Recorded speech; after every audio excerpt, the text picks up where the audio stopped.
They mistook silence for weakness. When Jaden Taylor arrived at Ridgewood High, he carried two things: his father's deadly martial arts legacy and his mother's desperate warning to keep it hidden. For 17 years, they'd outrun the shadows of underground fighting rings where his father had died. Then came the ambush, 5 against 1. As Ryan Walker's crew surrounded him in that empty parking lot, they saw only a quiet new kid who refused to fight back. They never asked why. Now, as his perfect defense evolves into calculated offense, the truth emerges from behind his calm eyes. Jaden's restraint wasn't cowardice, it was mercy. Just before we get back to it, I'd love to know where you're watching from today. And if you're enjoying these stories, make sure you're subscribed, because tomorrow's special episode is one you definitely don't want to miss.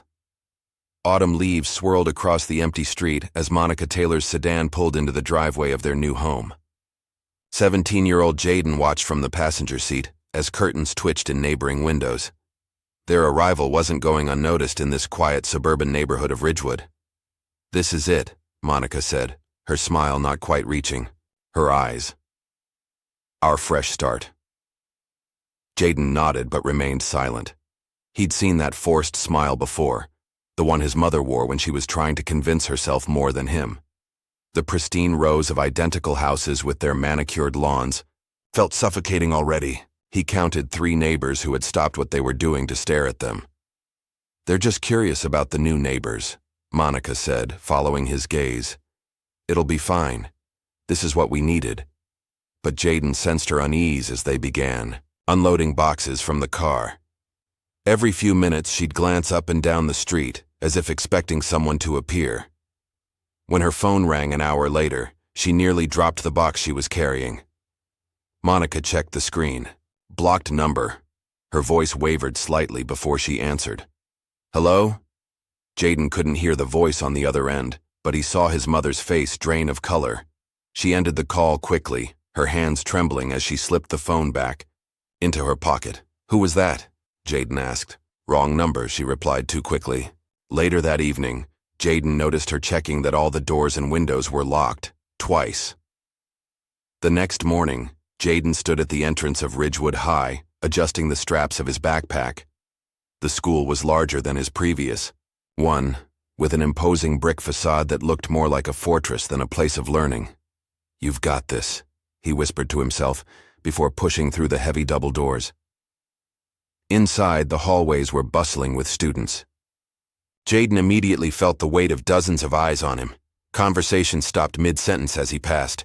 Whispers followed in his wake. "New kid alert," someone murmured. "Where's he from?" asked another.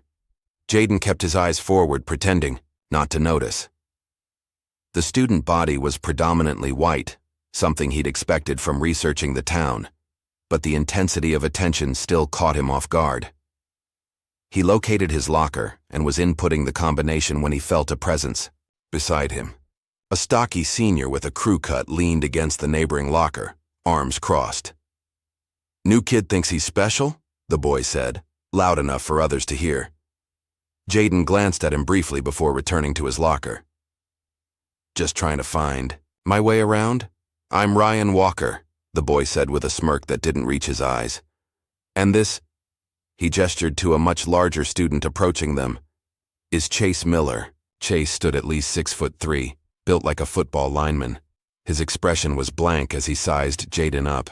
"Nice to meet you," Jaden said neutrally, closing his locker. "I should get to class." As he turned to leave, Chase deliberately stepped into his path, bumping shoulders hard. "Watch where you're going," Chase growled. Jaden stepped back, refusing to be provoked. "My bad," he said, though they both knew it wasn't. Ryan chuckled. "First day and already causing problems." He looked Jaden up and down. "Those shoes from a thrift store? And what's with that backpack? Did you bring it from your old school in what, the projects?" A few onlookers snickered.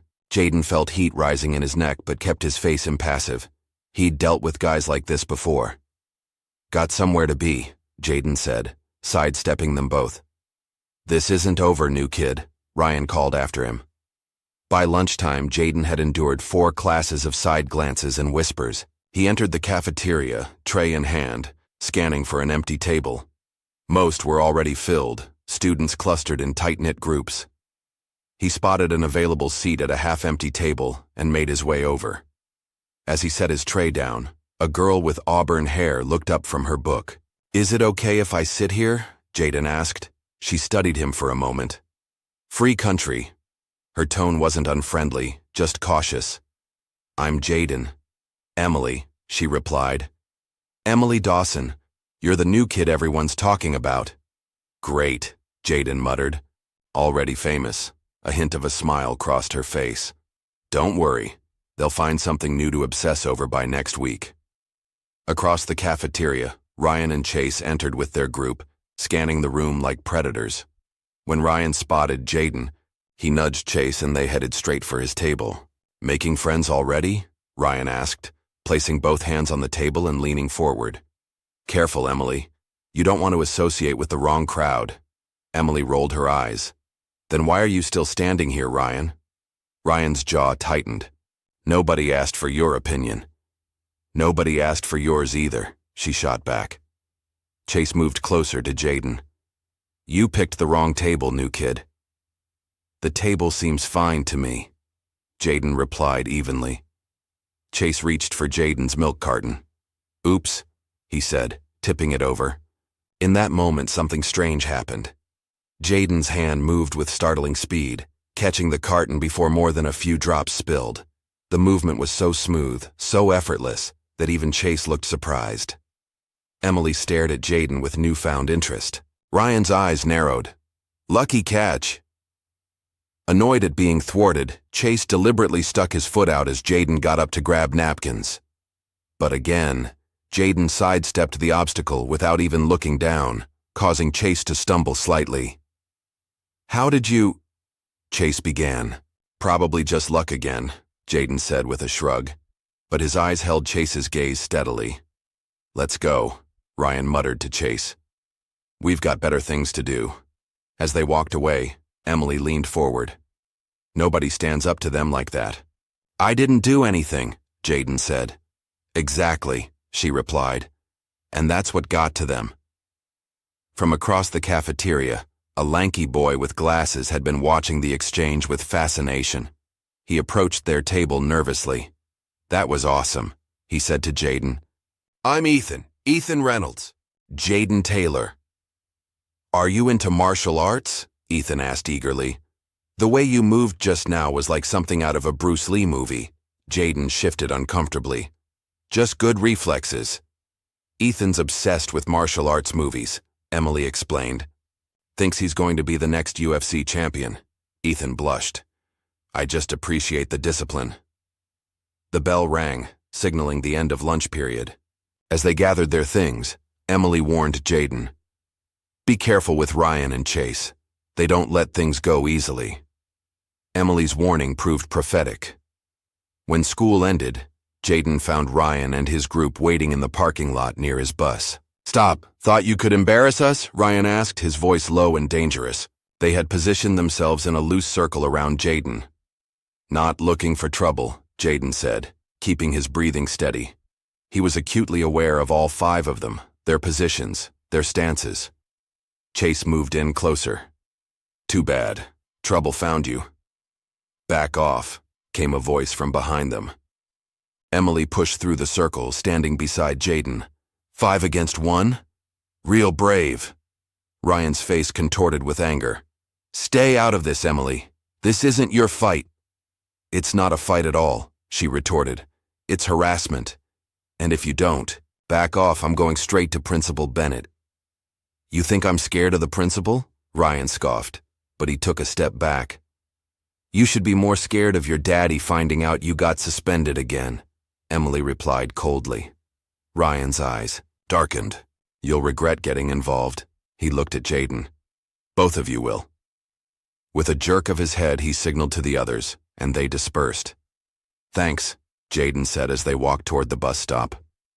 "Don't thank me yet," Emily replied grimly. "You've just made it onto Ryan Walker's hit list, and his dad's on the school board." That night, Jaden sat at his bedroom window, unable to sleep. The house was quiet except for the occasional creaking of settling wood. Something felt off. A prickling sensation at the back of his neck made him scan the darkness outside. There, a shadow moving between the trees across the street. Jayden slipped downstairs and out the front door, his footsteps silent on the porch. "Hello?" he called softly. The shadow froze, then retreated hastily. Footsteps echoed on pavement, growing fainter. Jayden considered following, but thought better of it. Maybe it was just paranoia, the stress of a new school and new bullies. Back in his room, he emptied his backpack to organize his school supplies. A yellowed envelope slipped out from between his notebooks, something he hadn't put there. Inside was a faded photograph of a man in a fighting cage, bloodied but standing victorious, arms raised. The man's face was unmistakable. It was his father, younger but with the same intense eyes Jayden saw in the mirror every day. He turned the photo over. An address was scribbled on the back in handwriting he didn't recognize. Down the street, in a parked sedan with tinted windows, a man lowered a pair of binoculars and picked up his phone. "He's here," the man said into the receiver. "And he's just like his father." The rest of the week passed in a tense calm. Jayden kept to himself, ate lunch with Emily and occasionally Ethan, and avoided Ryan's group when possible. By Friday, Ethan had worked up the courage to invite Jayden to check out the school gym after classes. "They've got decent equipment," Ethan explained as they walked through the double doors into the expansive space. "Not many people use it after school." The gym was mostly empty, with only a few seniors using the weight machines. Jayden spotted a lone punching bag hanging in the corner and gravitated toward it. "You box?" Ethan asked, following him. "A little," Jayden admitted, testing the bag with a light jab. It felt good, familiar. He hadn't realized how much tension he'd been carrying until he felt it draining from his shoulders as he settled into a rhythm. He was so focused that he didn't notice Ryan and Chase entering the gym until they were only a few feet away. "Well, well," Ryan said, loud enough for everyone to hear. "The new kid thinks he's a fighter." Jayden stepped back from the bag, but kept his hands up, instinctively moving into a guarded stance. "Just getting some exercise," he said. Chase moved forward, his massive frame blocking the exit path. "Let's see what you've got." Without warning, Chase threw a heavy punch aimed at Jayden's face. What happened next stunned everyone watching. Jayden's head tilted just slightly, the punch missing by centimeters. In the same fluid motion, he pivoted away, creating distance between them. Chase looked bewildered. He hadn't expected to miss and certainly hadn't expected Jayden to move with such precision. "What the hell was that?" Ryan demanded. "Lucky dodge," Jayden said. But his eyes told a different story. There had been no panic, no fear, just calculated movement. "That wasn't luck," came a gruff voice from the doorway. An older man with gray hair and a weathered face stepped forward. His navy tracksuit bore the school logo and Coach Harris embroidered on the chest. "You've had training," Coach Harris said to Jayden. "Real training." It wasn't a question. Jayden said nothing, but the coach's penetrating gaze seemed to see straight through him. "Everyone hit the showers," Coach Harris ordered the lingering students. As they filtered out, he approached Jayden. "Be careful who sees what you can do," he said quietly. "This isn't the place for it." "I don't know what you're talking about," Jayden replied. Coach Harris's eyes narrowed. "Yes, you do. And trust me, you don't want the wrong people knowing." With that cryptic warning, he walked away, leaving Jayden and Ethan alone. "That was insane," Ethan whispered, his eyes wide with admiration. "Where did you learn to move like that?" "It's nothing," Jayden insisted, but Ethan wasn't buying it. That was not nothing.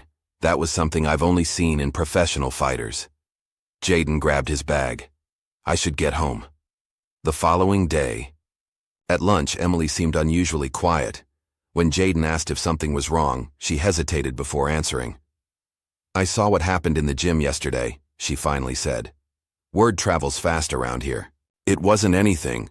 "Stop saying that," she interrupted. "I know what I saw. Chase has been boxing since middle school and you made him look like an amateur." Jayden sighed. "Can we drop it?" "Fine," Emily relented. After a pause, she added, Want to know why I'm always at odds with Ryan? The abrupt change of subject caught Jayden off guard. Why? My brother Jacob was a junior here last year, she explained. Ryan and his friends bullied him relentlessly, worse than what they're doing to you. They cornered him in the locker room one day and... She trailed off, her eyes hardening. Jacob ended up with 3 broken ribs and a concussion. Did they get expelled? Jayden asked. Emily laughed bitterly. Ryan's father made it all go away, claimed it was just boys being boys and that Jacob provoked them. The school board backed him up. Jacob transferred to a private school afterward. He couldn't bear coming back here. That's why you stood up for me in the parking lot. She nodded. I didn't stand up for Jacob when I should have. I'm not making that mistake again. She looked directly at Jayden. But I don't believe in fighting back their way. Violence just creates more violence. Jayden understood her perspective, but something inside him knew that sometimes you didn't have a choice. By the end of the day, Ryan had initiated his next move. Whispers followed Jayden through the hallways. Apparently he had been bragging about being the toughest kid in school, challenging anyone who dared to test him. That's not true, Jayden insisted when Ethan told him about the rumors. I know, Ethan replied, but that's not what everyone else thinks. Ryan's setting you up. The setup became clear the following week when Jayden was called to the principal's office during his mathematics class. Principal Thompson, a stern woman, with tightly pulled back hair, gestured for him to sit. Mr. Taylor, we have a serious issue to discuss. She slid a paper across the desk. This is your trigonometry exam from yesterday. Jayden looked at the paper. It had an A+ marked at the top. I don't understand the problem, he said. The problem, Mr. Taylor, is that your answers match exactly, word for word, calculation for calculation, with Melissa Wright's paper. Even the same errors. Jayden felt his stomach drop. That's impossible. I've never even spoken to Melissa.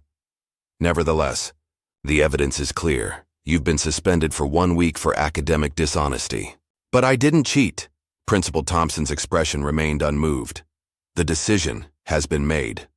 Monica was furious when she arrived at the school, her eyes blazing as she stormed into the principal's office with Jayden.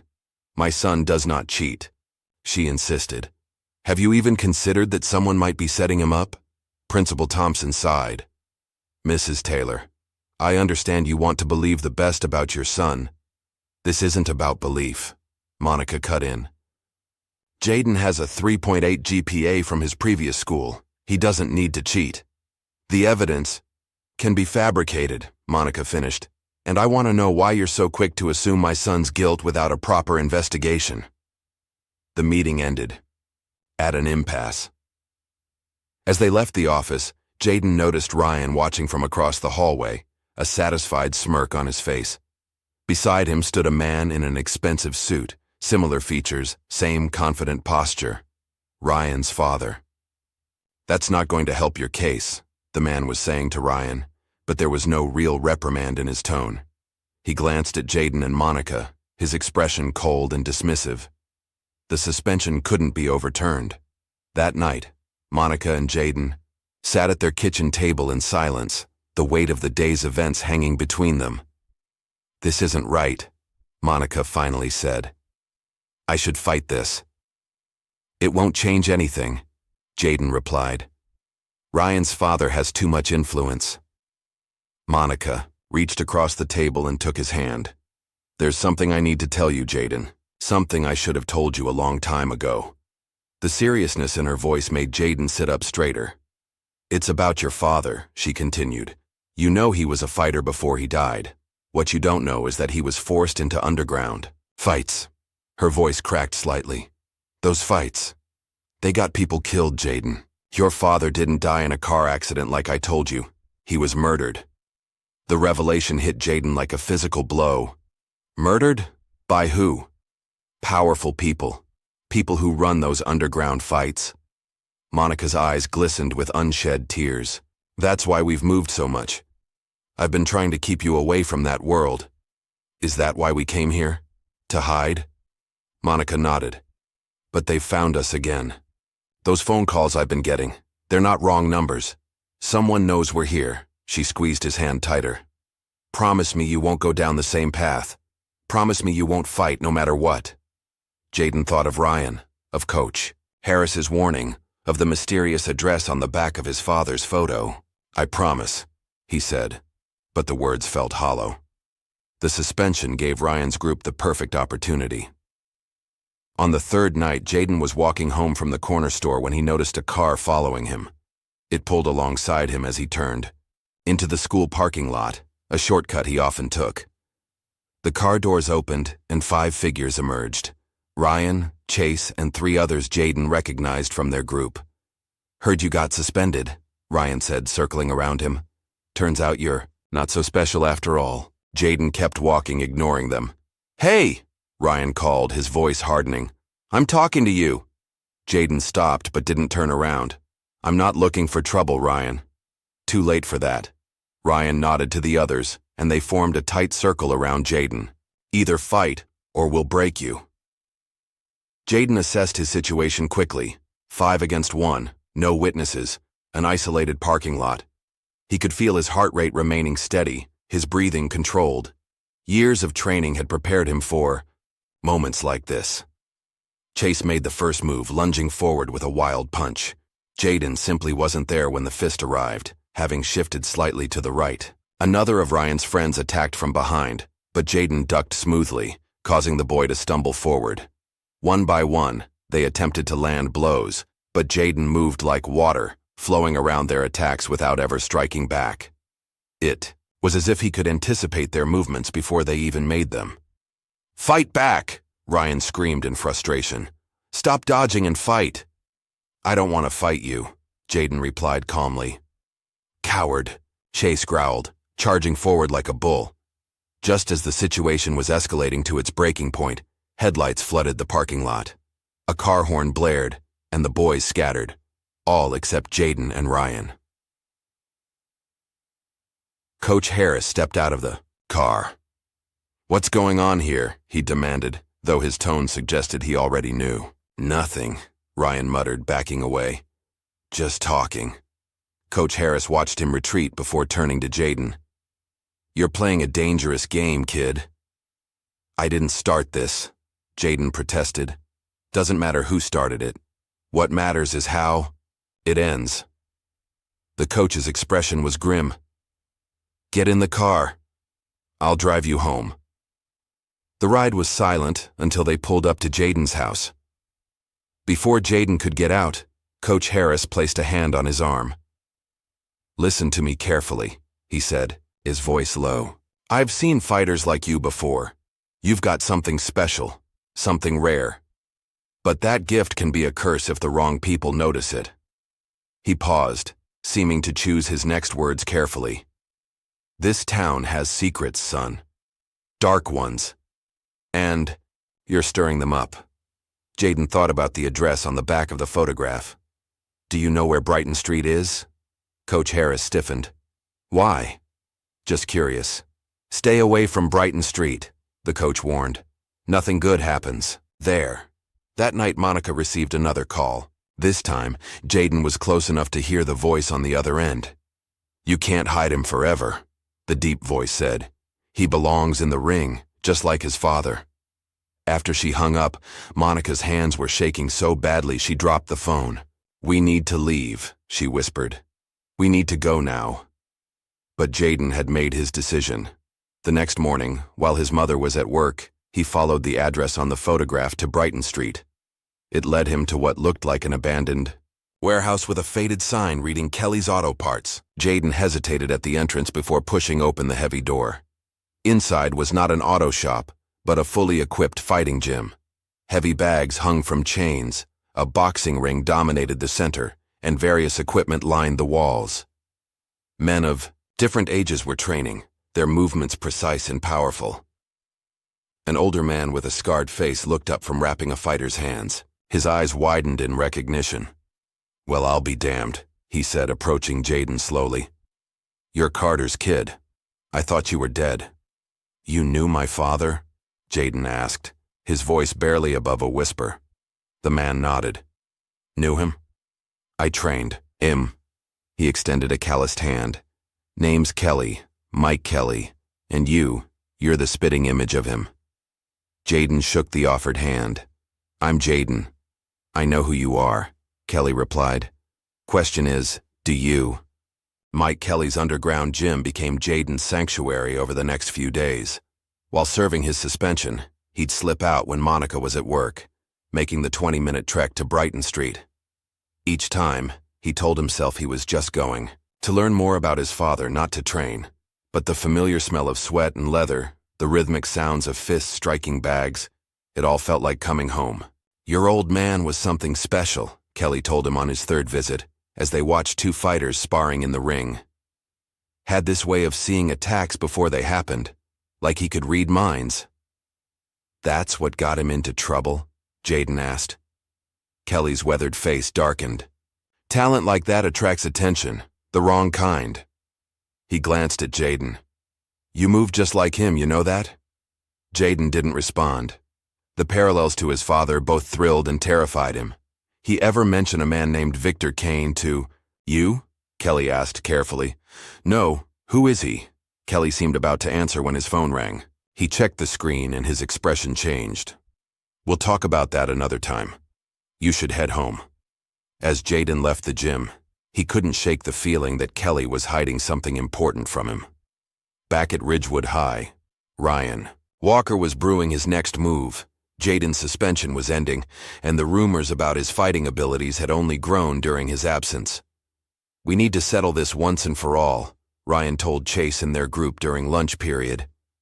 A public fight behind the school. Everyone will be watching. What if he doesn't show? One of them asked. Ryan's smile was cold. He will. Because if he doesn't, everyone will know he's a fraud. By the end of the day, the word had spread through the entire school. The showdown was set for Friday afternoon, and everyone was talking about it. Emily cornered Jaden at his locker his first day back. Tell me you're not going to that stupid fight. How did you even hear about it? Jaden asked. I just got back. Everyone's talking about it. Ryan's made sure of that. Her eyes were pleading. Don't go, Jaden. It's exactly what he wants. If I don't show up, it just confirms what he's saying about me. Who cares what Ryan Walker thinks? Emily threw her hands up in frustration.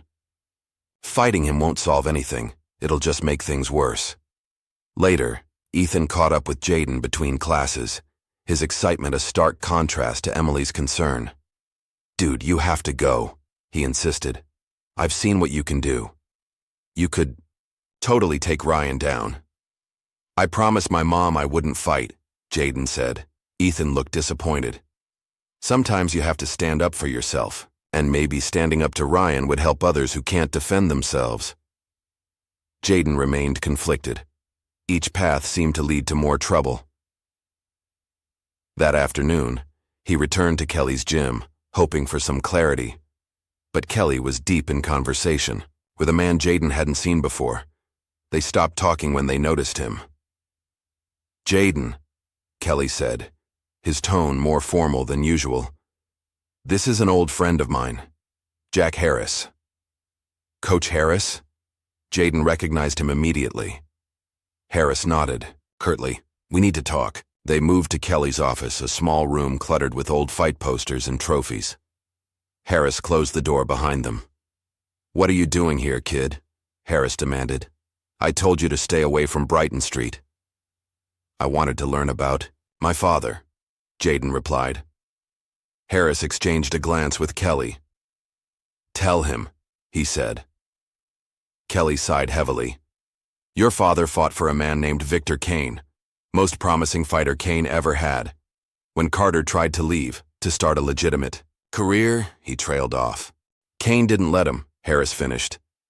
Who is Victor Kane? Jaden asked again. The kind of man who owns people, Harris said grimly.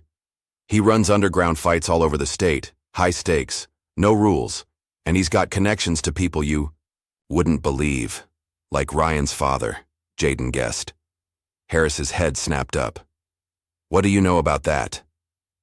Nothing, just a hunch. Harris studied him. You're too smart for your own good, just like your old man.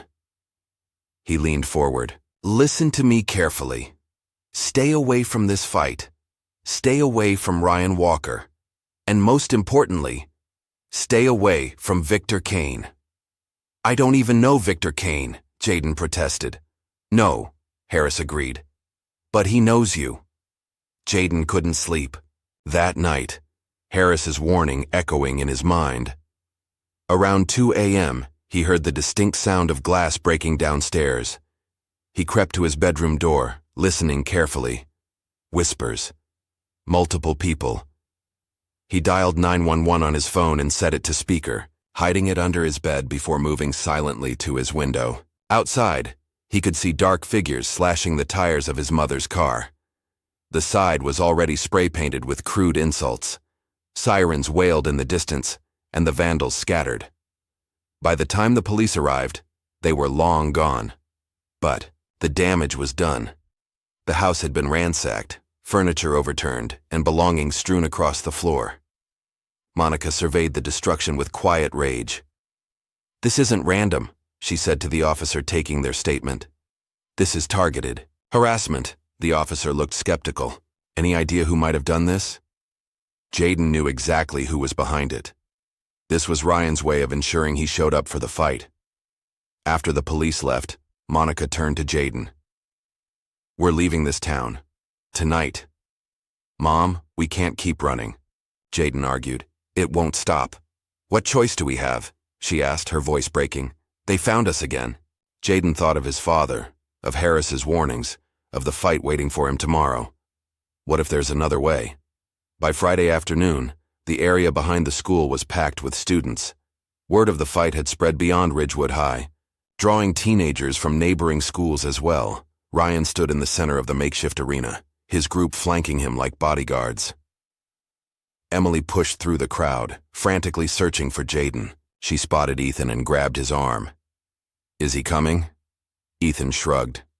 I hope so. This is insane, Emily said. Someone's going to get hurt. That's the point, came Ryan's voice from behind them. Unless your boyfriend's too scared to show. Emily spun around. He's not my boyfriend, and this whole thing is pathetic. What's pathetic is how he's been pretending to be something he's not, Ryan sneered. Time to expose the fraud. The crowd parted suddenly, and Jaden walked forward. A hush fell over the gathered students. He looked calm, focused, as if he'd made peace with whatever was about to happen.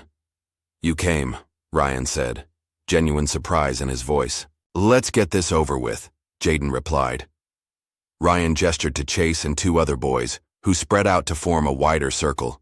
One small change of plans. You don't just fight me, you fight all of us. Murmurs rippled through the crowd. Even some of Ryan's supporters looked uncomfortable with the odds. That wasn't the deal, Jaden said. Ryan smiled. I don't make deals with frauds. In the shadows at the edge of the gathering, Coach Harris watched silently. His expression was grim, but he made no move to intervene. Last chance to walk away, Ryan taunted. Jaden glanced at Emily, who was shaking her head desperately. He looked at Ethan, whose expression was a mix of excitement and fear. Then he turned back to Ryan. I'm not walking away. Chase made the first move, charging forward like a bull. But Jaden was no longer there when the punch arrived. He sidestepped with fluid grace, causing Chase to stumble past him. The second attacker came from the right. Jaden pivoted, using the boy's momentum against him, sending him sprawling to the ground. The crowd gasped collectively. No one had seen Jaden throw a single punch, yet two attackers were already down. Ryan's face contorted with rage. Get him! He screamed at the third boy, who hesitated before lunging forward. What happened next stunned everyone watching. Jaden moved like smoke, impossible to grasp. Each attack was met with precise defensive movements that left his opponents off balance and confused. It was as if he could predict their actions before they made them. When the third attacker was down, Jaden turned to Ryan. Your turn. For the first time, fear crossed Ryan's face. He glanced around for support, but his crew was scattered on the ground, groaning. I'm not fighting you, Ryan said, backing up. Isn't that why we're here? Jaden asked, taking a step forward. The crowd was dead silent now, witnessing something they'd never seen before. Ryan Walker, afraid. "This isn't over," Ryan spat, turning to leave. As the crowd began to disperse, someone called out, "Look, he recorded it all." Ethan stood frozen, his phone still raised, having captured the entire fight. Before anyone could stop him, he hit upload on the school's social media group. By evening, the video had been shared hundreds of times. Jayden Taylor was no longer just the new kid. He was a legend. Jayden's phone buzzed as he was walking home. Unknown number. A text message. "You fight just like him. Let's see if you can survive like him." He stared at the screen, a chill creeping up his spine. When he looked up, he noticed a black car parked at the end of his street. A figure sat inside, watching. The car started and drove toward him slowly. When it passed, the driver's window rolled down just enough for Jayden to catch a glimpse of the man inside. Well-dressed, with cold eyes that seemed to look right through him. The man made a phone call as he drove away. "It's time," was all he said. The video of Jayden's fight spread like wildfire beyond the school, reaching corners of the internet where people took notice for very different reasons. At Ridgewood High, the atmosphere had shifted dramatically. Students who had ignored Jayden now greeted him in the hallways. Others gave him a wide berth, eyes lowered as he passed. Only Emily seemed genuinely concerned. "This isn't good, Jayden," she warned as they sat in the library during lunch period. "That video has over 20,000 views." "I didn't ask for the attention," Jayden said. "It doesn't matter. You've got it now." She lowered her voice. "Ryan's father called an emergency school board meeting yesterday. I heard they're talking about expelling you." Jayden wasn't surprised. He'd been waiting for the other shoe to drop. Since the fight. Sure enough, by fourth period he was summoned to Principal Thompson's office. This time, she wasn't alone. A severe-looking woman in a tailored suit sat beside her desk, the district superintendent. "Mr. Taylor, this is a very serious situation," Principal Thompson began. "The video circulating online shows you engaged in violent behavior on school grounds." "I was defending myself," Jayden protested. "That's not how it appears," the superintendent cut in. "From what I see, you deliberately humiliated several students using what can only be described as advanced combat training.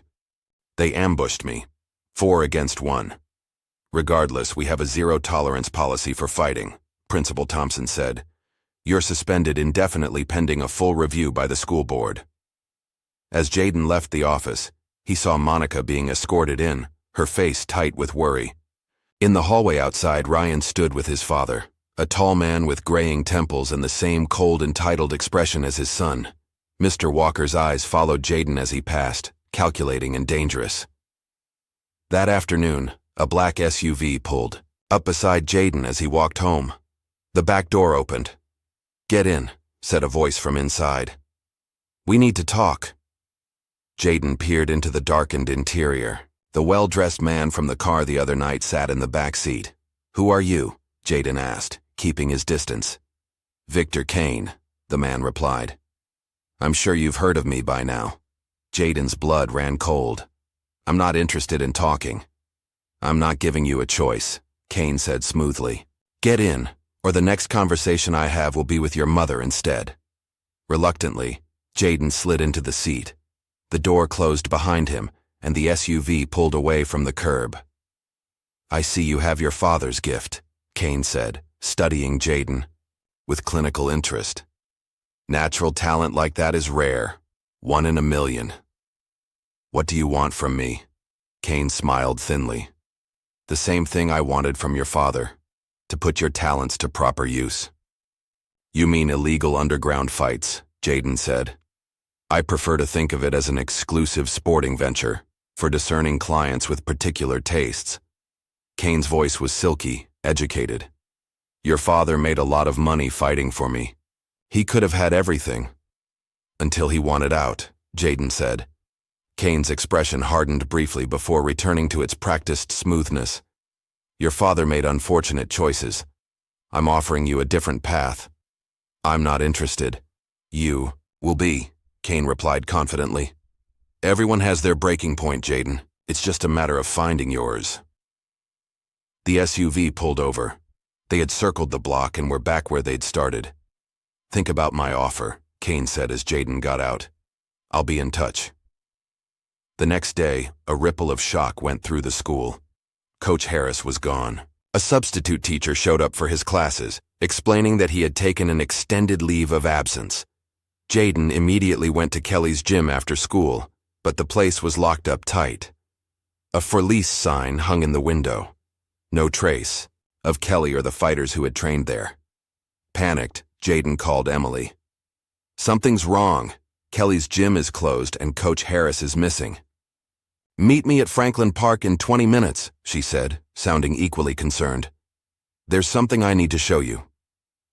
When Jaden arrived at the park, Emily was already waiting, a folder clutched in her hands. I've been doing some digging, she said without preamble, about Victor Kane and Ryan's father. How do you know about Kane?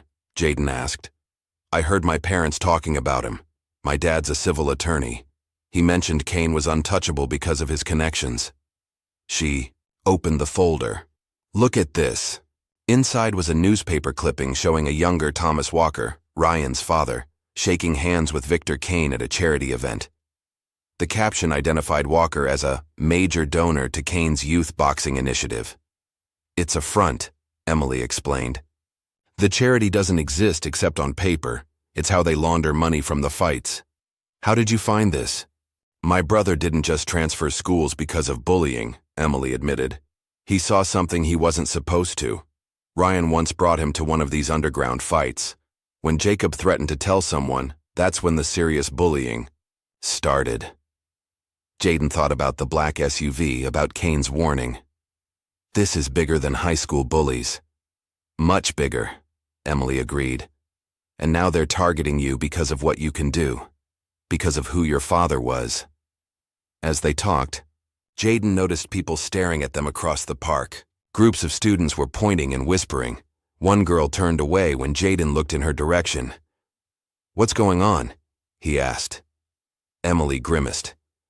Ryan's latest move. He's spreading rumors that you're dangerous, that you were kicked out of your last school for nearly killing someone in a fight. That's ridiculous. It doesn't matter. People believe it because they saw what you can do in that video. Emily looked down. My parents said I shouldn't be seen with you anymore, that it could hurt my college applications to be associated with someone who's been suspended for violence. Jaden felt a cold knot form in his stomach. So you're here to tell me we can't be friends anymore? No, Emily said firmly. I'm here because I believe in doing what's right. But, she hesitated. I might need to keep my distance at school for a while, just until this blows over. The isolation Jaden felt in that moment was complete. His only allies were either missing or being forced away from him. When Jaden got home, he found Monica sitting at the kitchen table, her face ashen. A letter lay in front of her. I lost my job, she said without looking up. Budget cuts, they said, but the only position eliminated was mine. Jaden sat beside her. This is because of me, isn't it? Monica didn't answer directly. I got another call today. From him. Victor Kane, Jaden guessed. Monica's head snapped up. How do you know that name? He approached me yesterday. Offered me fights. Oh my God, Monica whispered, covering her. Mother, Jaden, you have to stay away from him. He's dangerous. I know that, Mom. But running isn't working anymore. Monica stood abruptly and went to the living room. Jaden followed, watching as she pulled out a small box from behind a loose baseboard. There's something you need to know, she said, opening the box. Inside was a worn envelope. I've been keeping this from you. She handed him the envelope. Inside was a newspaper clipping dated 8 years earlier. The headline read, Local fighter found dead in apparent hit and run. His father's photo accompanied the article. The police ruled it an accident, Monica said, her voice hollow. But it happened the day after he told Kane he was leaving, taking us and starting over somewhere else. Why didn't you tell me? Because I was afraid, she admitted. Afraid you'd want revenge. Afraid you'd end up just like him. A knock at the door interrupted them. Monica froze, then moved cautiously to peer through the peephole. She gasped and opened the door. Victor Kane stood on their porch, immaculately dressed. Monica, he said warmly, as if greeting an old friend. It's been too long. Get out, she hissed. You have no right to be here. Kane ignored her, his gaze falling on Jayden. I see you've been catching up on family history. You killed my father, Jayden said, his voice deadly calm. A tragic accident, Kane replied smoothly. Just like the ones that seem to follow your family. He glanced meaningfully around their home. It would be a shame if another accident happened, especially to your mother. Monica stepped between them. Leave my son out of this, Victor, please. You owe me, Monica, Kane said, his pleasant demeanor cracking slightly. You and Carter took something that belonged to me, and now it's time to pay up. What is he talking about? Jayden asked his mother. Kane smiled coldly. She never told you, did she? About the money your father stole from me before he died? About the deals she made to keep you both alive? Monica's face drained of color. Victor, don't. Fight for me, Kane said to Jayden, or everything your mother built, this house, your safety, her reputation, it all goes away. After Kane left, the house felt colder somehow. Monica sank into a chair, looking smaller than Jayden had ever seen her. Is it true? He asked. Did Dad steal from him? Your father took back what was rightfully his, Monica answered quietly. The money he earned in those fights. Kane had been skimming from him for years. She looked up at Jayden, her eyes pleading.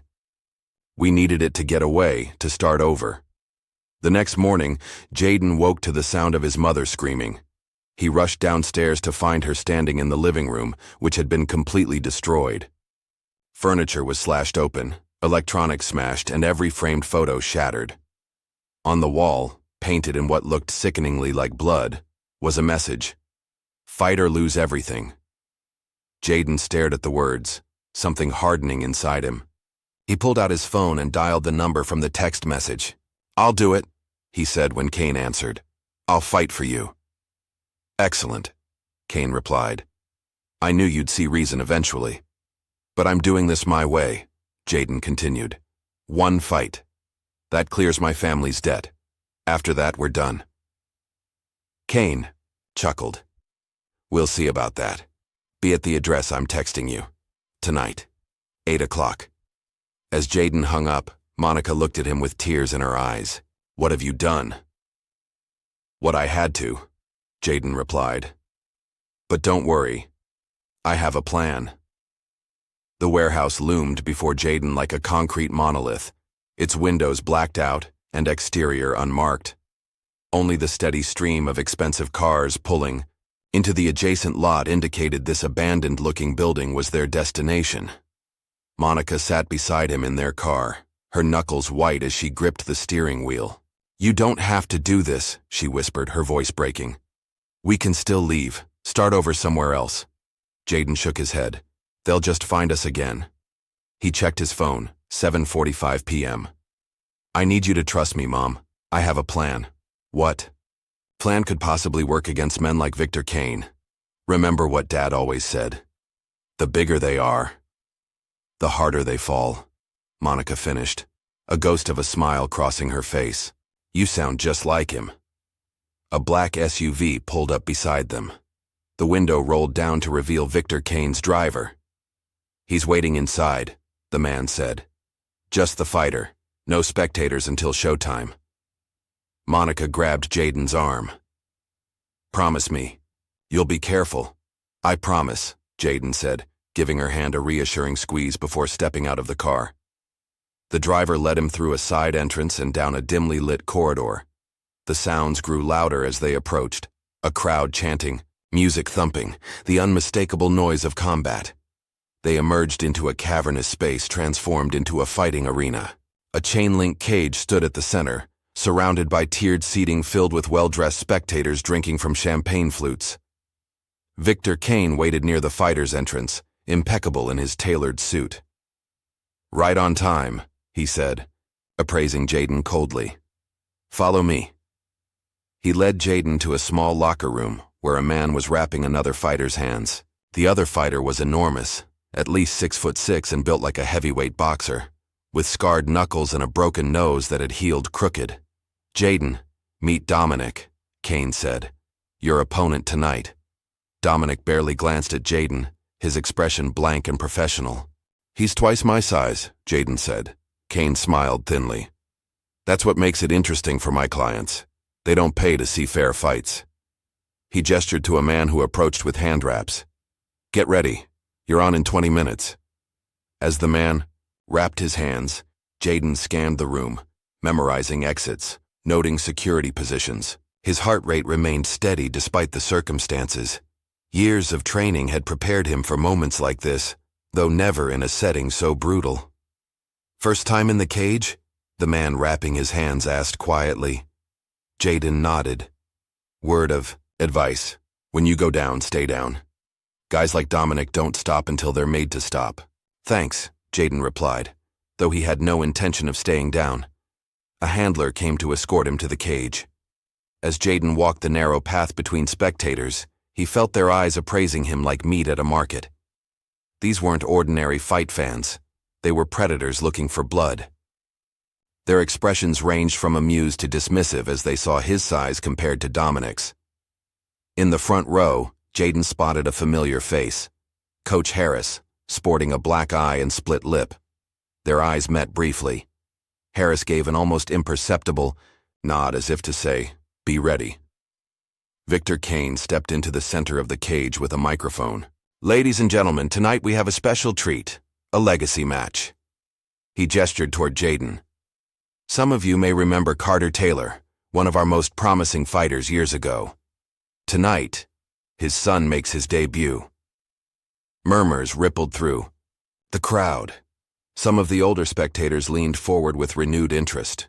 "Opposing him," Kane continued, "a fighter with 15 wins, no losses. The demolisher, Dominic Reed." The crowd roared as Dominic entered the cage, rolling his massive shoulders. The referee, if the armed thug in the cage could be called that, explained. The rules quickly. No eye gouging, no groin strikes, everything else was fair game. Fight until one man couldn't continue. The bell rang, and Dominic charged immediately, looking to end the fight in seconds. Jaden slipped the attack with fluid movement, causing Dominic to crash into the cage wall. The big man turned, rage building in his eyes, and unleashed a barrage of heavy punches. Each one missed by millimeters as Jaden weaved, ducked, and pivoted. 2 minutes in, Dominic was already breathing heavily, frustration evident on his face. He'd yet to land a single clean blow. The crowd, initially enthusiastic, grew restless. "Fight back!" someone shouted.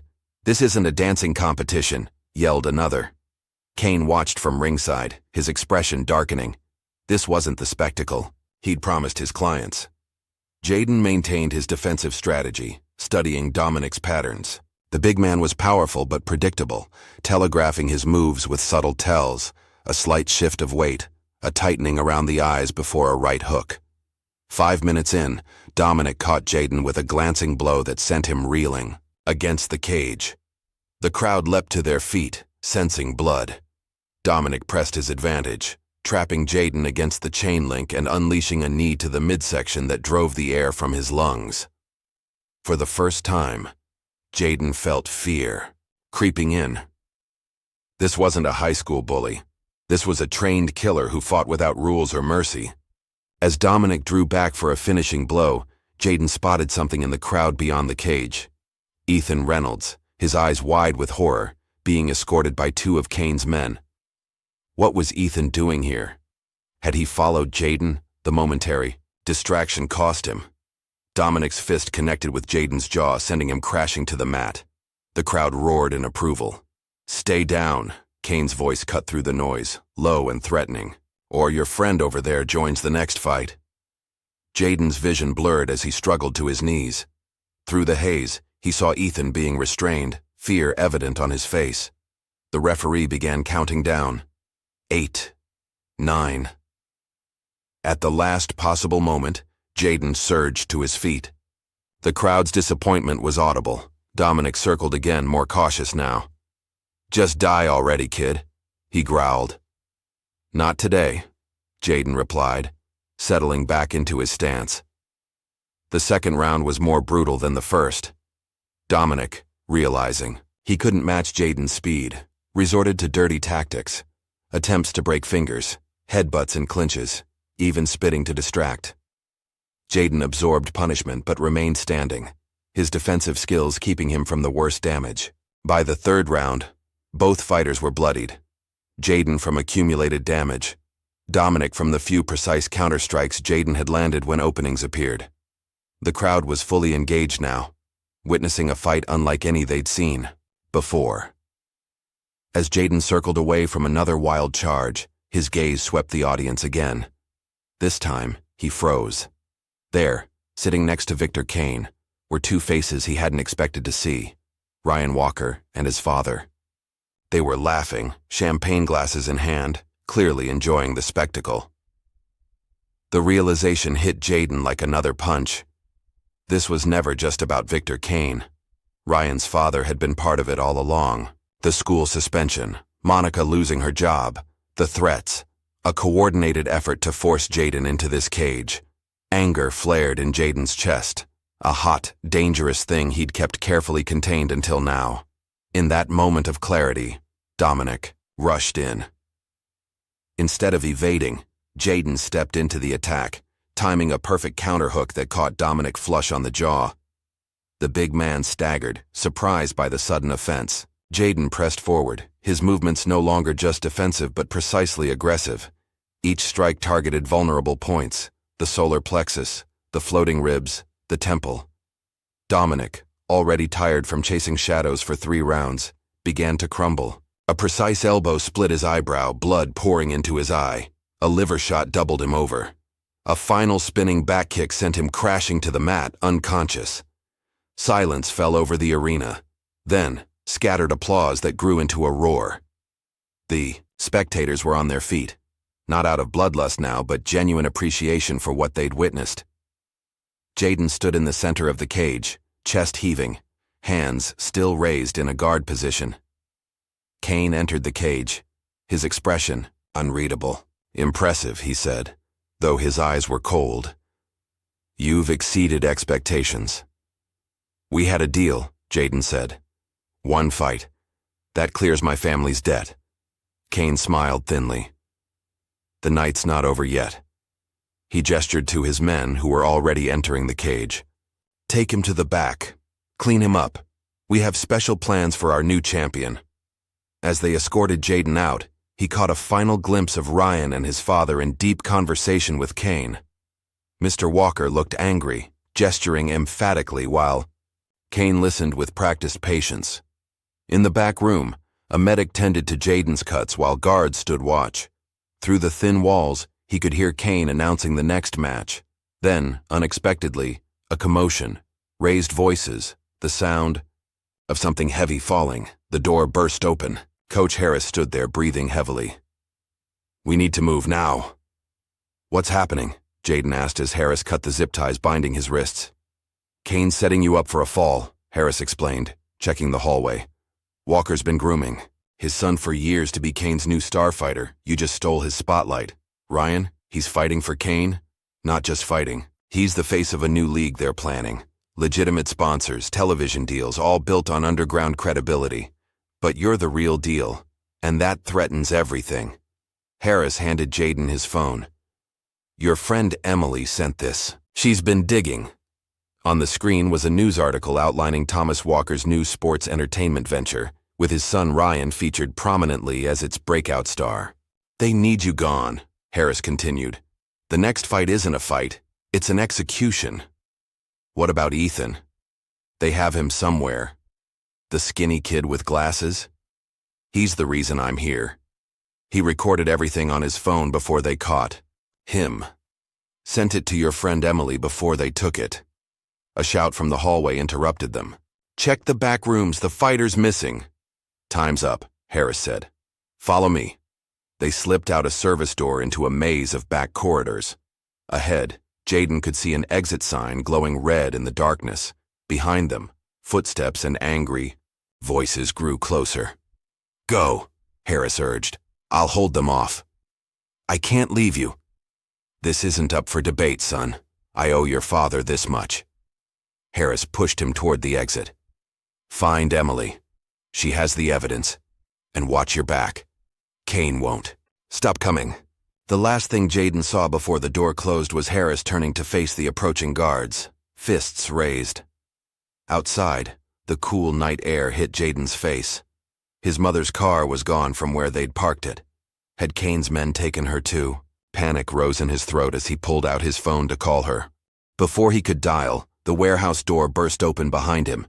2 security guards emerged, scanning the darkness. Jayden pressed himself against the wall, barely breathing. He couldn't have gone far, one said. Kane wants him alive. What? About the coach? Not our problem anymore. Kane's handling him personally. They moved away, continuing their search in the opposite direction. Jayden slipped along the wall toward the main road, keeping to the shadows. His phone vibrated. A text from an unknown number. Meet at Jefferson Bridge. Urgent. Emily had found him a way out. As he hurried through the darkness, one thought burned in his mind. This was far from over. Kane and Walker had taken everything from him. His reputation, his mother's job, his safety. Now they had Coach Harris and possibly Ethan. The final fight was yet to come. And this time, Jayden would be ready. By Monday morning, Ridgewood High was buzzing with a new development. Someone had anonymously posted footage of the underground fight online, and it had spread through the student body like wildfire. The video showed Jayden defeating a professional fighter twice his size, using techniques that left viewers stunned. Emily found Jayden waiting at their designated meeting spot, a coffee shop 3 miles from school. You're all over social media, she said, sliding into the booth across from him. Dark circles under her eyes suggested she hadn't slept. Everyone's talking about it. Any word from Ethan? Jayden asked. Emily shook her head. Nothing since Friday night. His parents filed a missing persons report. This is my fault. He was there because of me. No, Emily said firmly. This is much bigger than you. Look at this. She opened her laptop, showing Jayden a series of documents. My brother didn't just happen to see an underground fight. Ryan brought him there deliberately, as a test. Walker and Kane have been recruiting high school athletes for years. The ones who show promise get invited to special training. The ones who don't end up like your brother, Jayden finished. Emily nodded grimly. Kane's operation isn't just fights, it's a pipeline. Walker provides financial backing and political protection. Kane finds and trains the fighters. They've been doing this for years, all over the state. Including Ryan, especially Ryan. He hasn't been fighting in high school matches. He's been training with Kane's professionals since he was 14.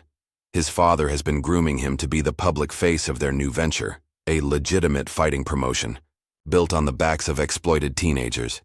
Jayden absorbed this information, the pieces falling into place. That's why they targeted me. I'm a threat to their narrative. Exactly. Ryan was supposed to be their unbeatable prodigy. Then you showed up with no formal training and made him look ordinary. Emily's expression darkened. There's something else. Kane announced a special event for next weekend, invitation only. The main event is you versus Ryan. But I never agreed to that. It doesn't matter. He's advertising it as the fight of the century. Winner gets everything. A professional contract, training, sponsorships. She hesitated. The promotional materials don't mention what happens to the loser. Jayden's phone buzzed, a text from his mother. They took the house. Don't come home. Meet me at Aunt Louise's. They're closing in, he said, showing Emily the message. We need to move fast. There's one more thing you should know, Emily said, lowering her voice. Coach Harris contacted me last night. He's hiding out at a motel on the edge of town. He says he has something that could bring Kane down. but he needs your help. Coach Harris's motel room was sparse and dimly lit. The coach himself looked worse than when Jayden had last seen him at the warehouse. Fresh bruises darkened his face, and his right arm was in a makeshift sling. "They worked me over pretty good," Harris explained, noting Jayden's concerned expression. "But I've had worse." "What happened to you after I left?" "Kane's men caught me.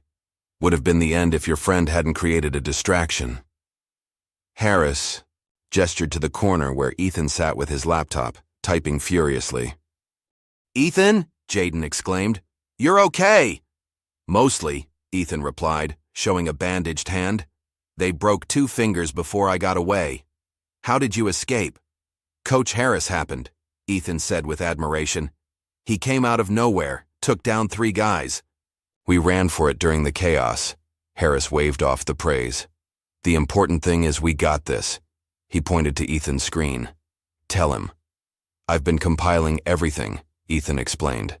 "The fight footage, financial records Emily found, testimonies from other fighters Kane exploited. It's enough to launch an investigation, but not enough to guarantee Kane and Walker go down. We need concrete proof linking them directly to the illegal fights," Harris added. "And we need you to get it." "How?" "By accepting the fight with Ryan," Harris said grimly. Jayden stared at him. "You want me to go back in there, after everything that's happened?" "It's the only way," Harris insisted. "Kane's guard will be down. He thinks he's won. That you'll do anything to protect your mother and clear your father's name." He leaned forward. "I trained your father, Jayden. Not just at school, I was his real coach before Kane got his hooks into him. You never told me that. Couldn't risk it. But Carter was the best I'd ever seen. Until you." Harris's eyes were intense. "You have his gift, but you also have something he didn't. People willing to help you." Harris outlined the plan. Emily would continue gathering evidence and coordinating with a journalist contact. Ethan would handle the technical aspects, ensuring everything was recorded and securely backed up. Jayden would agree to the fight, getting close enough to obtain the final piece of evidence they needed, a recorded confession from Kane himself. "It's dangerous," Harris warned. "Ryan isn't like the fighters you've faced before. He's been training specifically to counter your style." "What do you mean?" "Kane has had people studying your movements since your first day at school. Why do you think Ryan and his crew kept testing you? They were gathering data." The revelation sent a chill through Jayden. Every confrontation, every hallway encounter, they had been analyzing him all along.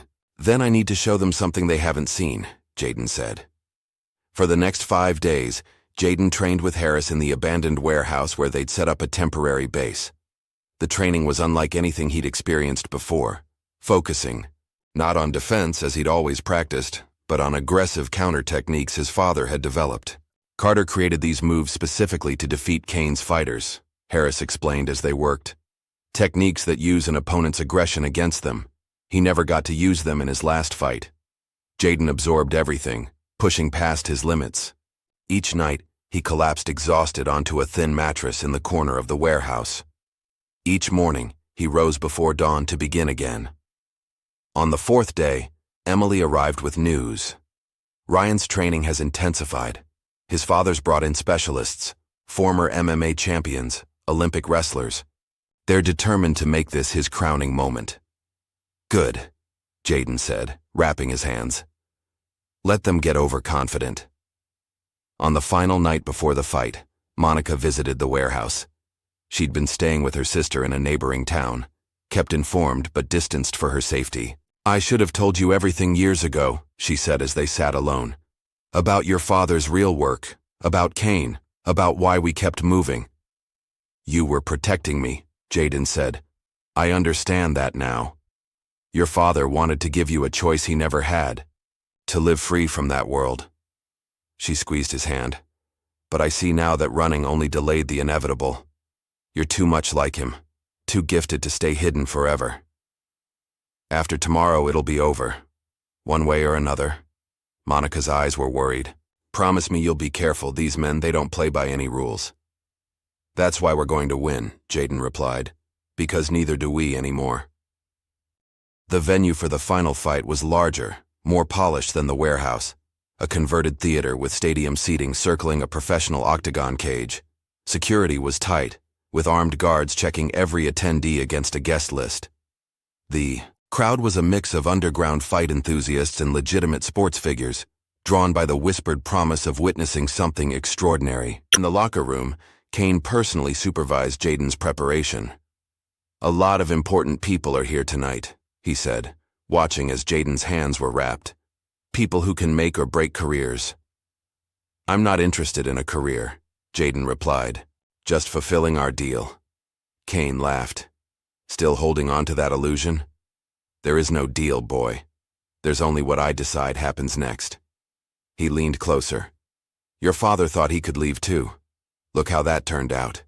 Jaden kept his expression neutral, though his heart hammered. The wire taped to his chest felt suddenly obvious, though it was carefully concealed beneath layers of athletic tape. Across the venue, in another locker room, Ryan Walker was receiving final instructions from his father and a team of trainers. Through Emily's surveillance, they'd learned Ryan had been on an intense training and supplement regimen, some of it likely illegal, to prepare for this fight. When Jaden entered the arena, the crowd's reaction was mixed. Some cheers, some boos. He scanned the audience, noting the positions of his allies. Emily was near a fire exit, disguised with glasses and a wig. Ethan had gained access as part of the technical crew, responsible for the venue's video feed. Coach Harris remained hidden, monitoring everything from a van parked outside, ready to move if things went wrong. The announcer's voice boomed through the speakers. "Ladies and gentlemen, the moment you've all been waiting for. Tonight's main event. 2 undefeated prodigies collide." Ryan entered from the opposite side, his entrance accompanied by dramatic music and lighting effects.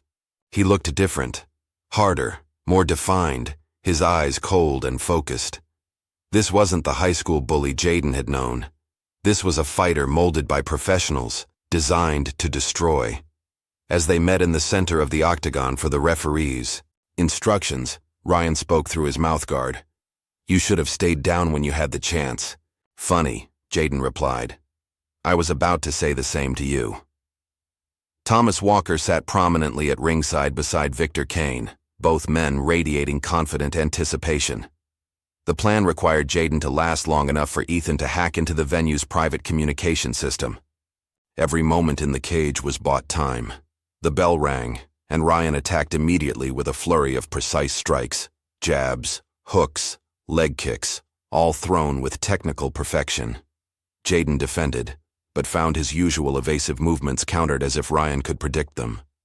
Harris had been right. They had studied him thoroughly. The first round was brutal. Ryan's shots began finding their mark, opening cuts above Jaden's eye and along his cheekbone. The crowd sensed blood, their roars growing louder with each landed blow. Between rounds, Jaden sat in his corner breathing heavily as a cut man worked on his face. "Ethan needs more time," came Emily's voice through the tiny earpiece they'd risked smuggling in. "Keep it going."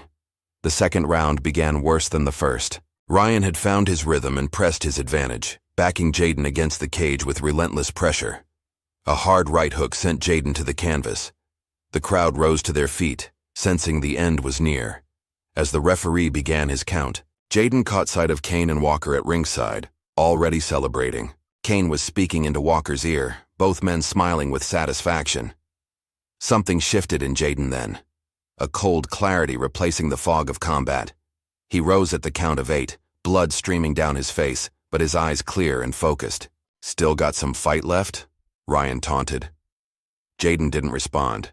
Instead, he changed his stance completely, shifting his weight, adjusting his guard to a position he'd never shown before. The stance his father had developed. The techniques Kane had never seen. The transformation was immediate and dramatic.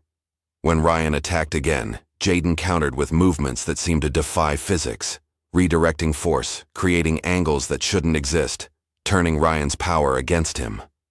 A counter right hand rocked Ryan back on his heels. A sweeping low kick took his legs out. For the first time, uncertainty flashed across Ryan's face. "We're in," came Ethan's voice through the earpiece. "Microphones are live. Get Kane talking." Jaden pressed forward, forcing Ryan to the defensive. With each exchange, He pushed closer to the side of the cage where Kane and Walker sat.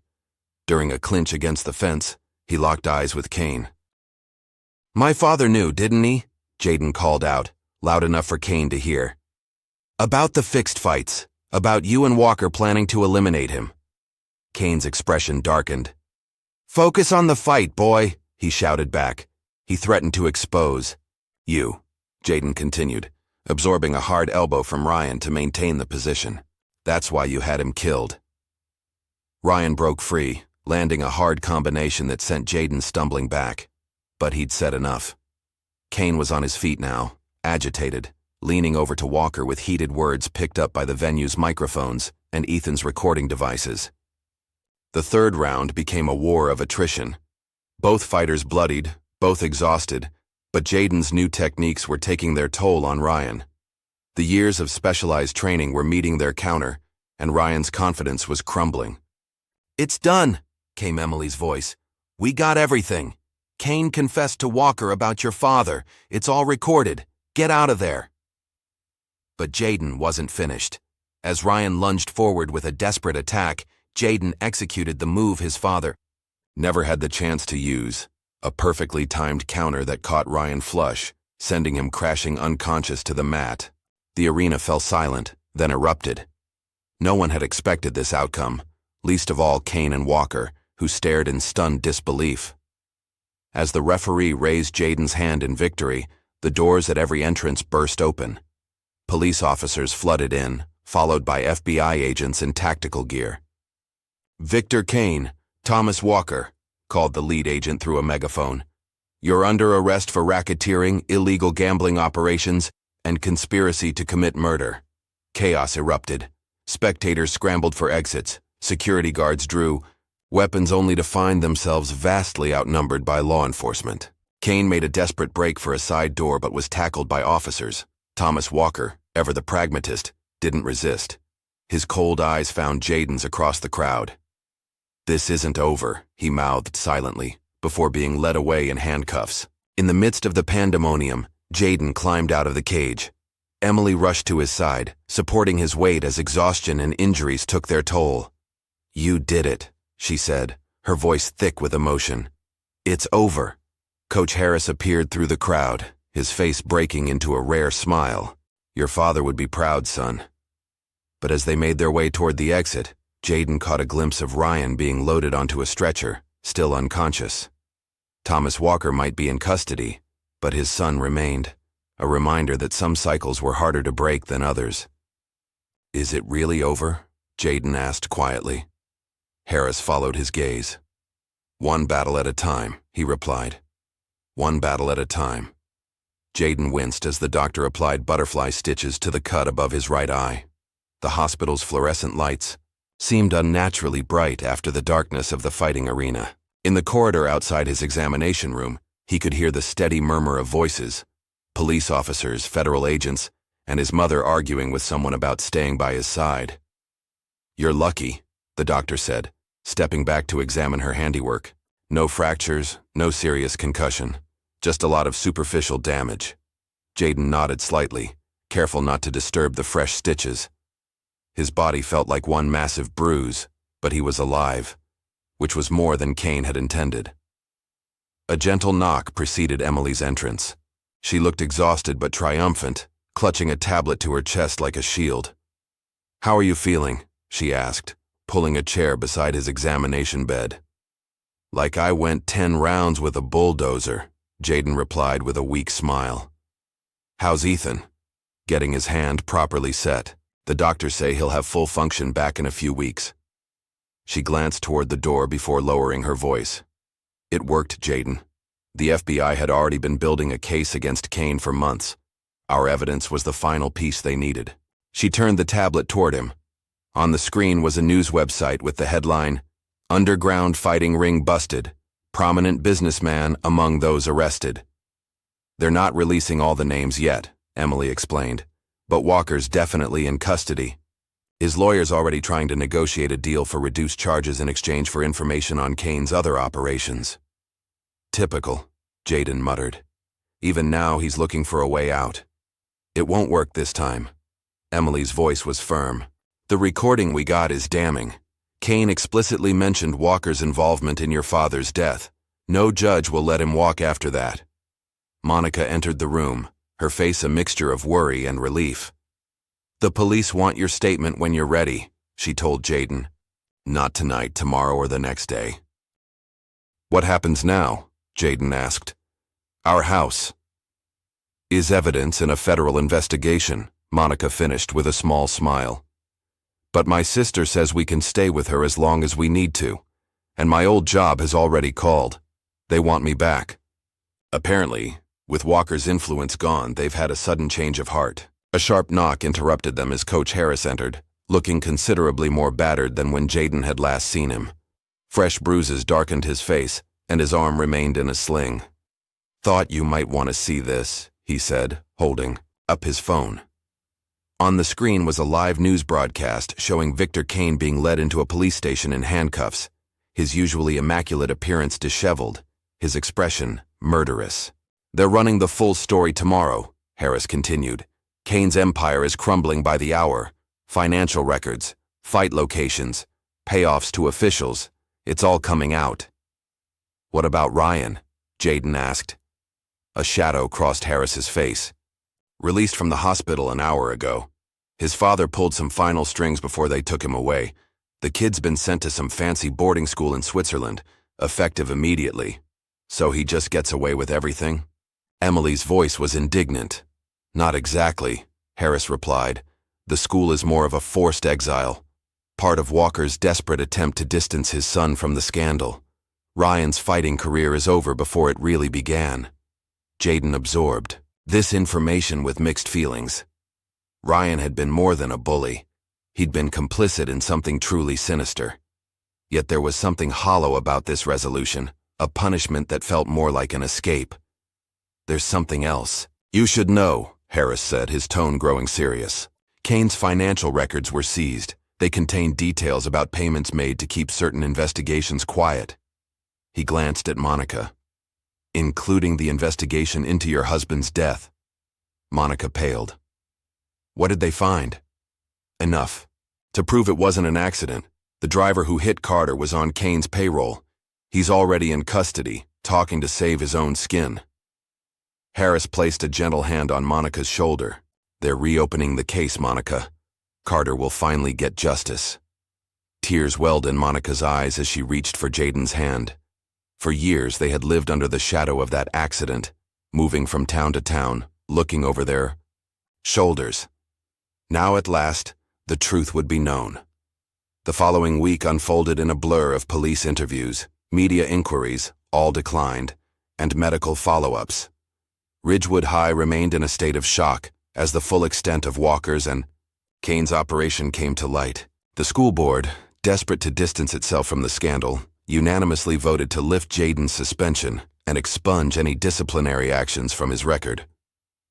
They're terrified of a lawsuit, Emily explained as they sat in her backyard, enjoying the first peaceful afternoon they'd had in weeks.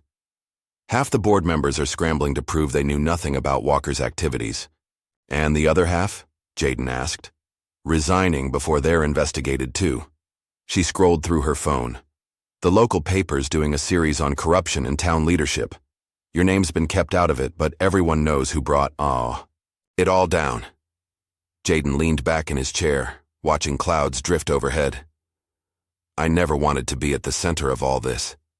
Yet here you are, Emily said with a soft smile. History has a way of finding the right people at the right time. His phone buzzed with a text from Ethan. Turn on Channel 6 now. Grabbing Emily's tablet, they quickly pulled up the local news broadcast. Thomas Walker's face filled the screen, his usual confident demeanor replaced by a haggard, desperate expression. The caption read, Breaking, business leader flees while on bail. Sources confirmed that Walker was last seen boarding a private plane at a small airstrip outside the county, the reporter was saying. Federal authorities have issued an arrest warrant and are coordinating with international law enforcement, but as of now, Walker's whereabouts remain unknown. He ran, Emily whispered, disbelief in her voice. Jayden wasn't surprised. Men like Walker didn't face consequences. They evaded them. He'd probably had escape plans in place for years, along with offshore accounts and fake identities. What, about Victor Kane? Jaden asked as the news segment shifted to other stories. They soon had their answer. The following morning's headlines announced, "Fight promoter found dead in cell." According to the reports, Kane had been discovered unresponsive during a routine check. The cause was listed as apparent suicide, though details were suspiciously sparse. Coach Harris shook his head grimly when Jaden showed him the article. Suicide? Not a chance. Kane had too much pride, too much arrogance. Then what happened? Kane knew too much about too many powerful people, Harris replied. Someone made sure he couldn't make any deals with prosecutors. The implications were chilling. If Kane had been silenced, it meant his organization extended far beyond what they'd uncovered, reaching into places where even federal investigations couldn't easily follow. 3 weeks after the fight, Jaden received an unexpected visitor at his aunt's house. A man in an expensive suit introduced himself as Marcus Reynolds, a talent scout for Elite Fighting Championship, one of the largest legitimate MMA organizations in the country. "I'll be direct," Reynolds said, after Monica had reluctantly shown him into the living room. "We've seen what you can do. Your fight against Dominic Reed was extraordinary, and your victory over Ryan Walker was nothing short of phenomenal." Jaden said nothing, just watched the man warily. "We're prepared to offer you a development contract," Reynolds continued, sliding a folder across the coffee table. "Professional training, proper coaching, legitimate fights on television, the kind of career your father should have had." Jaden glanced at the folder but didn't open it. "How do you know about my father?" Reynolds hesitated. "Let's just say I've been in this business a long time. Carter Taylor was a legend in certain circles."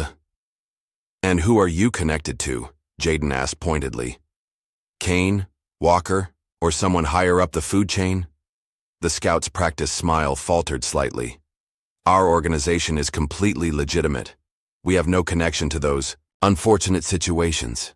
Then why approach me now? Why not before all this happened?" Reynolds cleared his throat. "Talent like yours doesn't stay hidden forever. We're simply the first to recognize your potential." Monica, who had been silently observing, spoke up. "And who exactly is funding this generous offer?" "Several investors who prefer to remain anonymous." "At this stage," Reynolds replied smoothly. "Standard practice in our industry." The practiced evasion told Jaden everything he needed to know. He pushed the unopened folder back across the table. "Thank you, but I'm not interested." Reynolds looked genuinely surprised. "You haven't even looked at the numbers. This is a once-in-a-lifetime opportunity." "It's the same opportunity that got my father killed," Jaden said evenly. "Different packaging, same product." After Reynolds left, Monica studied her son with a mixture of pride and concern. "Are you sure about that decision? It could have been legitimate." "Nothing in that world is truly legitimate, Mom," Jaden replied. "Not when it starts with anonymous backers and secret deals." Later that day, he visited Coach Harris at his apartment. The coach had officially resigned from Ridgewood High, citing health reasons. In reality, he was avoiding the spotlight as investigations continued. "You turned down Elite Fighting Championship," Harris said, when Jaden told him about Reynolds' visit. "It wasn't a question. How did you know?" "Because I got the same offer after my last professional fight 20 years ago." Harris poured them both glasses of water. "Reynolds isn't a bad guy. He just works for people who are." "One of Kane's former associates?" Harris nodded. "The fighting world is smaller than you think. Different names, same faces pulling the strings." He studied Jaden carefully. "So what now? What's your next move?" It was a question Jaden had been asking himself since the night of the fight. The path that had seemed so clear in the heat of battle was now clouded with uncertainties. "I don't know," he admitted. "Everything feels unfinished." Ethan's documentary about Kane's fighting ring began circulating online, carefully edited, to protect Jaden's identity while exposing the breadth of the operation. What had started as amateur footage became a full-fledged investigative piece, picked up by national news outlets and streaming platforms. The impact was immediate and far-reaching. Similar fighting rings in other states came under scrutiny. Athletes, who had disappeared from legitimate sports, were found competing in underground venues. Parents came forward with stories of their children being recruited and exploited. For Jayden, each new revelation brought a mixture of satisfaction and unease. They had exposed something truly sinister, yet he couldn't shake the feeling that they'd only scratched the surface. His suspicions were confirmed when Emily arrived at his aunt's house one evening, her expression grave. "You need to see this," she said, handing him a sealed envelope. "My father found it in his law firm's archives. A case file that was supposed to be destroyed years ago. Inside was a series of documents detailing a lawsuit that had been quietly settled out of court. The plaintiff was listed as C.T., Carter Taylor, Jayden's father. The defendant was a shell company that, according to Emily's research, traced back to Thomas Walker. Your father was going to expose them," Emily explained. "Not just Kane, but the entire network. He had evidence of fight fixing, money laundering, political bribes, everything. The settlement wasn't about money. It was a threat to keep him quiet." "But he didn't stay quiet," Jayden said softly. "No. According to these notes, he was planning to go public anyway. That's when the accident happened." Jayden studied the documents, his father's signature at the bottom of one page, a tangible connection to a man he barely remembered. "Walker's still out there," he said finally, "and whoever helped him escape is still operating." "What are you going to do about it?" Emily asked. "Finish what my father started." 6 months after the night that changed everything, Jayden stood at a podium in front of the newly established Youth Outreach Center. Beside him, Coach Harris beamed with pride as they prepared to cut the ribbon on what had once been Kelly's underground gym. "From this day forward," Jayden announced to the gathered crowd, "this space will serve as a sanctuary for young people seeking purpose, discipline, and community through martial arts and mentorship." The journey to this moment had been complex. Using funds from the civil settlement against Kane's seized assets, Jayden and Harris had purchased the abandoned building, transforming it from a den of exploitation into a beacon of hope. Behind the podium, Ethan worked a professional camera, documenting the center's opening for his ongoing project, which had evolved from an exposé into a powerful narrative about redemption and justice. His documentary had already won awards at several film festivals and sparked investigations in 3 states. Emily stood in the front row, her proud smile mirroring her brother Jacob's. After years of hiding from his trauma, Jacob had found purpose, working with other young people who had been targeted by predators like Kane and Walker. Monica watched from the side, her eyes glistening. The past months had been a time of healing for her as well. With Carter's death officially ruled a homicide and the conspiracy behind it exposed, she had finally been able to mourn properly, to release the fear that had driven her for so long. Jayden finished his speech and cut the ribbon. He reflected on how much had changed since that first day at Ridgewood High. He had entered as an outsider, determined to keep his head down and his skills hidden. Now he stood as someone who had not only embraced his abilities, but had found a way to use them for something greater than himself. The ceremony complete, Jayden mingled with community members and reporters, answering questions about the centers, programs, and mission. In a quiet moment, Emily appeared at his side. "Quite a change from fighting in an underground cage," she said with a smile. "For the better," Jayden agreed. "This is how it should be, training that builds up instead of exploits." "Have you heard anything about Ryan?" Emily asked, her expression more serious. Jayden nodded. "Harris got word last week. He's still at that Swiss school, apparently keeping a low profile. The scandal followed him even there, and Walker, still in the wind. Interpol has tracked him to 3 different countries, but he's always one step ahead." Emily studied him carefully. "You still think he'll come back, don't you?" "Men like Walker don't just disappear. They regroup, rebrand, and return when they think it's safe." Jayden glanced around at the bustling activity of the new center. "But we'll be ready when he does." After the opening ceremony, Jayden met privately with Harris in what had once been Mike Kelly's office. They had transformed it into a memorial of sorts. Photos of fighters who had been exploited by Kane's operation, including a prominent image of Carter Taylor in his prime.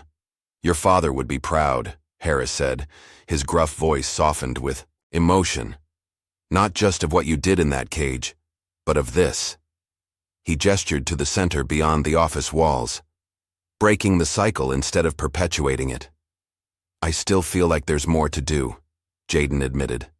Walker's still out there, and whoever helped Kane's operation run so long, politicians, judges, business leaders, most of them got away untouched. Harris nodded solemnly. One battle at a time, son. You've struck a bigger blow than you know. The next generation of fighters will have a choice your father never did. He placed a hand on Jaden's shoulder. That matters. In the weeks that followed, life settled into a new pattern. Jaden returned to Ridgewood High, where the atmosphere had changed dramatically. The school board had been completely replaced, and a new principal had instituted strict anti-bullying policies. Many of Ryan's former crew had faded into the background. Their social capital evaporated without their leader. Emily and Jaden's friendship deepened as they navigated the final months of the school year. Their shared experience had created a bond that transcended ordinary high school dynamics. They spent evenings working at the outreach center or helping Ethan with his ongoing documentary project. I've been accepted to Columbia, Emily told him one afternoon as they walked home. Criminal justice program. That's amazing, Jaden said sincerely. You'll make an incredible lawyer. What about you? Any decisions yet? Jaden had received several college acceptance letters, including one with a full scholarship to study criminal justice at Georgetown. I'm leaning toward Georgetown, he admitted. Their program has connections to the FBI. Following the case wherever it leads? Emily asked perceptively. Something like that, Jaden agreed. This isn't over. Not while Walker's free and his connections are still in power. Emily linked her arm through his. Whatever you decide, I've got your back. Some fights are worth having. The words stayed with Jaden as he continued his daily routine. School, training at the center, quiet evenings with his mother in their new apartment. They had decided not to return to their old house, even after it was released as evidence. Too many painful memories lingered there. Instead, they had found a modest place closer to the center, where Jaden could walk to work and Monica could begin rebuilding her career with a local accounting firm that had hired her after the scandal broke. One evening, as Jaden was closing up the center after a late training session, he found an envelope that had been slipped under the door. No, postmark, no return address. Inside was a newspaper clipping from an international publication showing Thomas Walker at a resort in an unspecified tropical location. Someone had circled his image in red ink.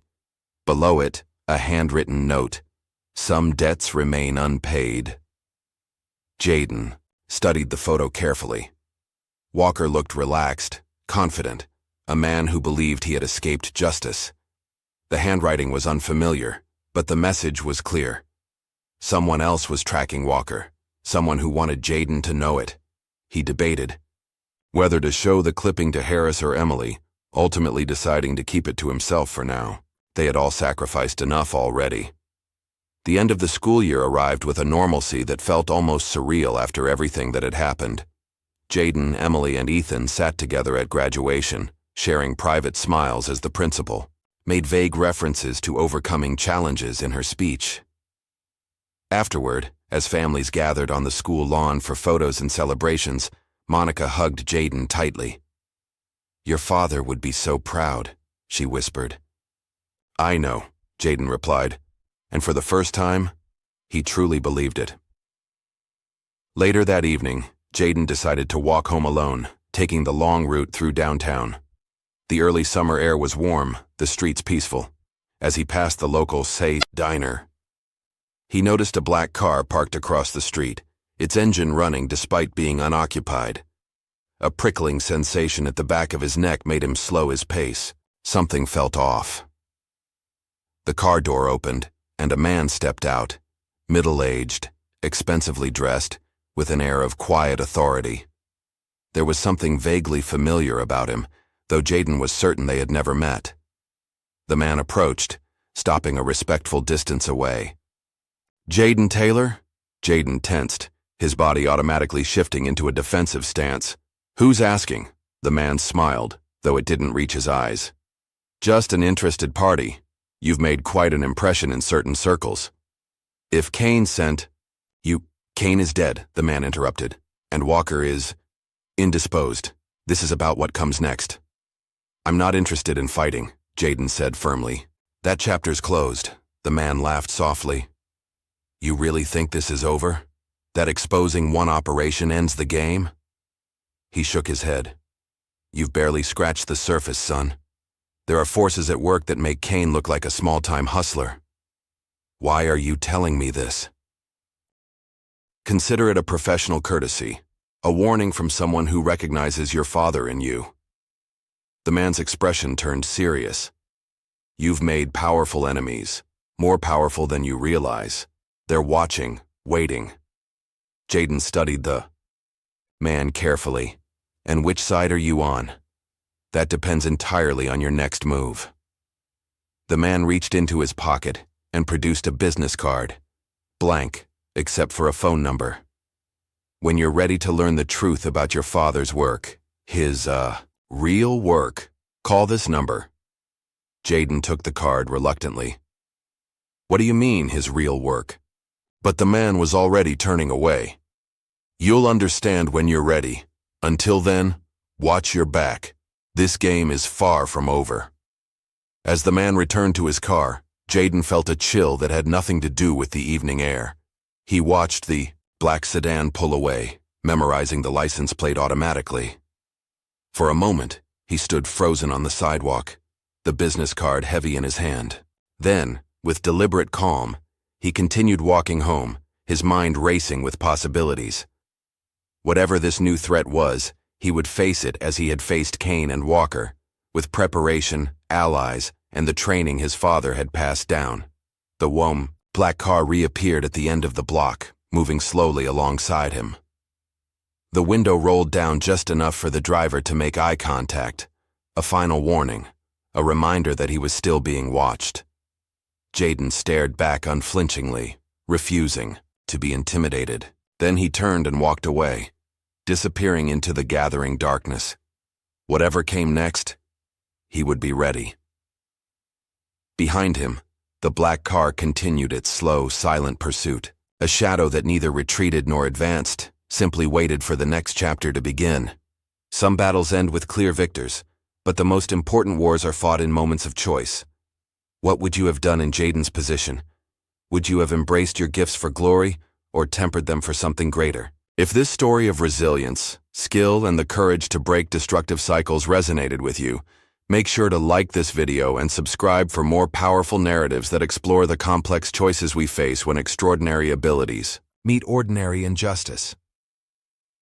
Comment below with your thoughts on Jaden's journey and what you think awaits him as he confronts the larger conspiracy behind his father's death. Your support helps bring more stories like this to life.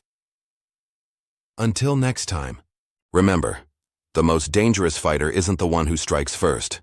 It's the one who knows exactly when to strike.